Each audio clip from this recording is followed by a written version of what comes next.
Alright, so last time we looked at Star Trek II, The Wrath of Khan, Laserdisc, which came out in 1991.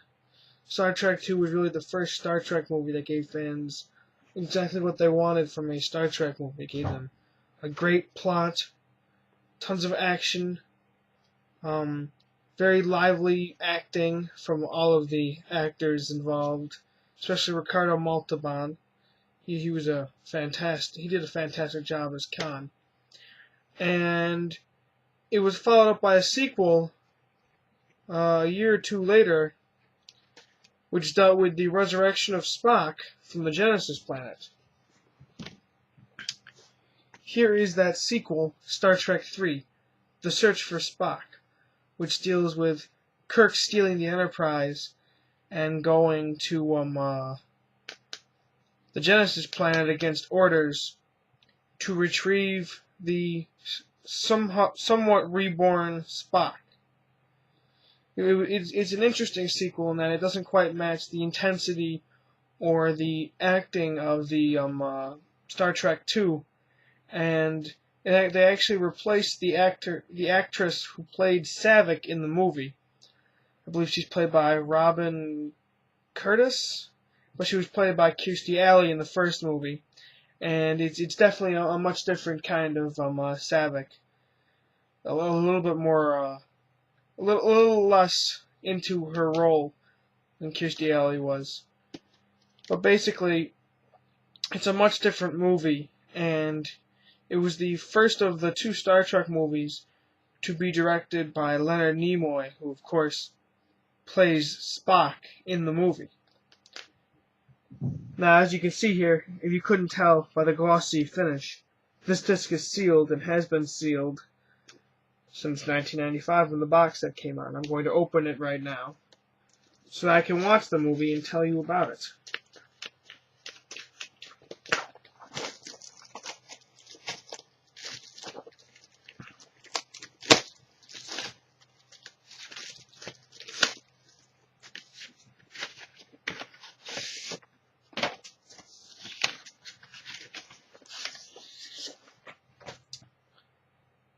Alright, this disc is free of defect, hopefully. It's brand new.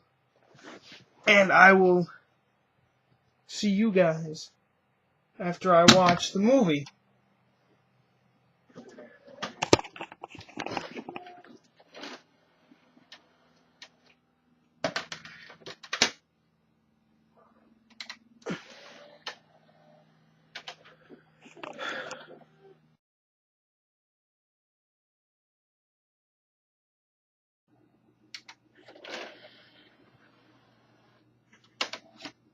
Alright, I'm done with the movie.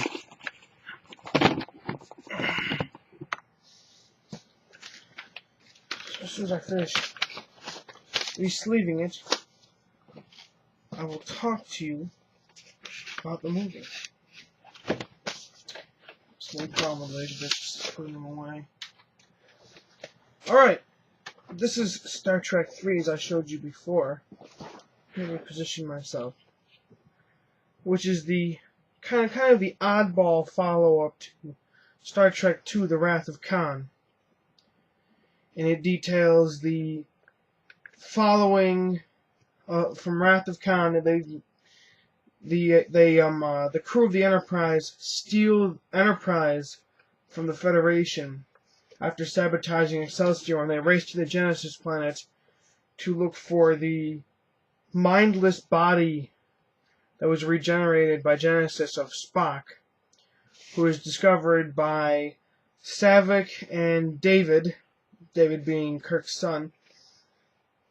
And as soon as they race to find them, a Klingon ship appears with a group of Klingons who is led by the one and only Christopher Lloyd, who you guys might know as Doc Brown from the Back to the Future trilogy. He was pretty famous for that. He plays an excellent Klingon in this movie. He's got a lot of character, a lot of almost humor kind of way of doing his Klingon lines. And he kills Kirk's son to prove a point to Kirk that he means business. They were going to kill Saavik, but David jumped in front of the knife and fought the Klingon to the death. And Kirk engages the Klingon bird of prey, and actually ends up getting his ship disabled because of the damage left from the last Star Trek movie. And basically they end up killing most of the Klingons by self-detonating the Starship Enterprise, which may have been a big blow to people back in 1984, because they weren't expecting their Enterprise to be destroyed. It was kind of the ship of Star Trek. It was kind of the foundation of Star Trek. There's the Enterprise and the Enterprise crew. However, Kirk beams down to the surface of Genesis along with the rest of the crew. They find Saavik and Spock, and after an epic duel to the death with Christopher Lloyd's Klingon character, I believe his name is Kurge, they steal the Klingon ship, and they steal the Klingon ship.